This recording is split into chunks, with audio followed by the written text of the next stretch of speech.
اسلامی تعلیمات میں جادو کو ایک ناپسندیدہ اور نقصان دہ عمل قرار دیا گیا ہے اور اس کی سخت ممانعت کی گئی ہے۔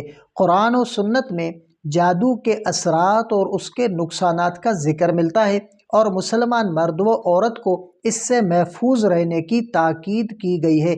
کالے جادو سے عورتوں پر ممکنہ نقصانات۔ سب سے پہلا نقصان کہ صحت کے مسائل۔ کالا جادو یا منفی اثرات کی وجہ سے عورتوں کو جسمانی مسائل جیسے سر درد، معدے کے مسائل، تھکاوٹ اور بیماریاں لاحق ہو سکتی ہیں۔ بعض اوقات ایسی بیماریاں بھی ہو سکتی ہیں جن کی وجہ طبی لحاظ سے سمجھ میں نہ آئے۔ دوسری بات کہ ذہنی دباؤ اور بے چینی۔ جادو کے اثرات کی وجہ سے عورتوں کو ذہنی دباؤ، بے چینی، خوف اور ڈپریشن کا سامنا ہو سکتا ہے۔ یہ چیز ان کے روزمرہ زندگی کو متاثر کرتی ہے۔ تیسری بات کہ ازدواجی مسائل۔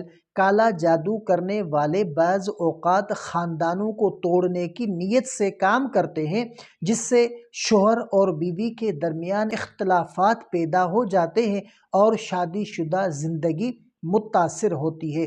چوتھی بات کہ اولاد سے متعلق مسائل۔ بعض اوقات جادو کے اثرات کی وجہ سے حمل کا مسئلہ یا بچے کی پیدائش میں مشکلات پیدا ہو سکتی ہیں۔ پانچویں بات کہ گھر اور کاروبار میں رکاوٹیں۔ جادو کے اثرات سے عورتوں کو گھر یا کاروبار میں ناکامی، مالی مشکلات اور خوشی کے موقع سے محرومی کا سامنا بھی کرنا پڑ سکتا ہے۔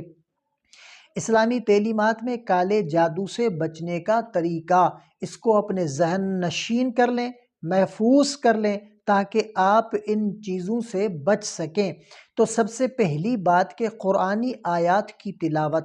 سورہ بقرہ، آیت الکرسی، سورہ فلق اور سورہ ناس اور سورہ اخلاص کی تلاوت جادو کے اثرات سے محفوظ رکھنے کے لیے میسر ہے۔ دوسری بات کہ صبح و شام کے اذکار۔ صبح و شام کے اذکار جیسے بسم اللہ الذی لا یضر مع اسمہ شیء فی الارض ولا فی السماء وہو السمیع العلیم پڑھنا۔ تیسری بات کہ نماز کی پابندی۔ نماز کو وقت پر ادا کرنے اور اللہ سے قربت حاصل کرنے سے انسان شیطانی اور منفی اثرات سے محفوظ رہتا ہے۔ چوتھی بات کہ گھر میں قرآن کی تلاوت۔ گھر میں سورہ بقرہ کی تلاوت سے شیطانی اثرات دور ہوتے ہیں۔ پانچویں بات کہ صدقہ خیرات۔ صدقہ دینے سے مصیبتیں دور ہوتی ہیں اور اللہ کی رحمت حاصل ہوتی ہے۔ اگر اثرات محسوس ہوں تو اسلامی تعلیمات کے مطابق اگر کسی پر جادو یا کسی بھی منفی اثرات کا شک ہو تو کسی مستند اور دیندار عالم سے رجوع کریں جو قرآن اور سنت کی روشنی میں رہنمائی فرمائے۔ اللہ پر توکل اور اس کی مدد طلب کرنا اور اسلامی اصولوں پر عمل کرنا ہی اصل تحفظ کا ذریعہ ہے۔ یاد رہے کہ کالا جادو ایک حقیقت ہے، لیکن اسلام ہمیں اس سے بچنے کے لیے ضروری دعا، ذکر اور روحانی اعمال سکھاتا ہے۔